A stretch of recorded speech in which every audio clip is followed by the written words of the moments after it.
Alright, I think I'm going to do a quick review on the Ziyou Lane 2.4 GHz wireless esports RGB mouse, or the Ziyou Lane X2, which is known as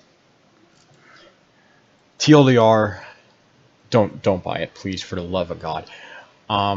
So clicks are a good bit of pre-travel. They're really stiff and a lot of post-travel. I don't know what's for sure.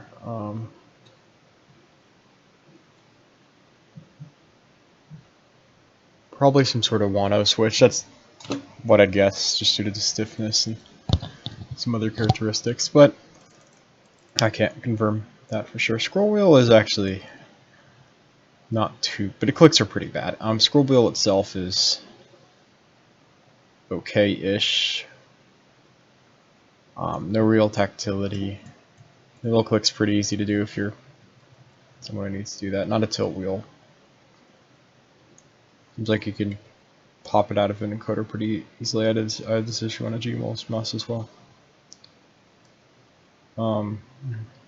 Side buttons on his mouse are pretty horrible. They have a lot of pre-travel, and you can press them up in a shell. In fact, it's scary. You can almost kind of lose track of it inside a skull. Very bad side buttons. So what are we now? Like 1 for 3, and it gets worse. So this side coating, like right here, is horrific. It like extracts as much sweat as possible. It's like designed to be the most uncomfortable substance known to man to put on a mouse. It is absurd. Just like all the finger sweat. It's horrible. I mean, I think it's supposed to be like glossy, but what I don't get is that the top coating is fine. So I don't know. And they also put like the same coating on the bottom. I don't really get why they just cheaped out on the sides. You know, where you'd actually be gripping the mouse. This mouse is not well thought out. The battery life I can't speak for. I haven't used this long enough because I don't really want to use it long enough to test that. But I haven't had it like die on me, and I haven't charged it too much, so I'll give it that. And then the feet, do be warned, there is like they come with plastic on them, but I don't think it's communicated anywhere. So you'll have to. The feet are inoffensive.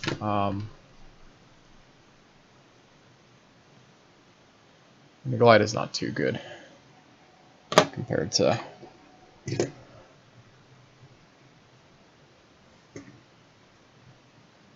It's not horrible, but not great. The feet are, yeah, they're pretty meh. The cable, I don't actually have many problems with it, honestly, except for the fact that the cable is just extremely short. In fact, is my arm longer than the cable? Cable is maybe 3 feet on a good day. Which means that for most, there's a good chance that for a lot of people, this could be very unideal, and you might have to use a different cord. The cord itself is actually fairly flexible, so I'll give it that, but still. Then I guess we can talk about software. Oh boy, was it sketchy. I think I uninstalled it. Nope. It still exists. And it has opened. So, with the software, see, it's pretty basic. You have profiles. You could set DPI 12,000. The sensor on this mouse, I forgot to talk about, 3325. It's LODs are really high, but it's okay. Shouldn't spin out or be super duper weird, but on some pads might spin out. Not on this like cloth gigantus V2. Actually, I think it might be spinning out. Can't really tell. At this point, I'm moving it. It's absurdly fast. It's pulling rate. It's set to lighting effects, which are pretty advanced settings. Is basically just Windows stuff and macros, and so yeah, it is. The software is really sketchy. So Google didn't initially block me from installing it. Windows Defender said it was sketchy and I shouldn't open. So yeah, and you have to install from a random Google Drive. Like, come on, guys. And the price of this mouse, it's not. I don't think it's cheap enough. I got this, thankfully, on Amazon Warehouse for like. I literally got it for like $10. And for that price, it's pretty good. But you won't get it for that price. Also, weight-wise, oh boy, yeah, it lies about weight. Also, I cannot find any info on this mouse.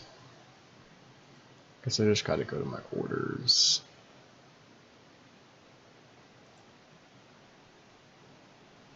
Okay, yeah, $32 right now. It's $39.99 with a coupon. That's not cheap. And it's not 69 grams, it's weighed in closer to 78.79. Like, it's not a like super bad mouse in that regard, but still. It's just for $32 you can get a Viper Mini. I mean, if you really just want to test the final mouse shape, which I think this is pretty close to. I mean, the shape's okay. But I'm not going to talk about shapes. It's a clone. It's not their shape. You get the Viper Mini which is like 20 grams less, and you really want something wireless.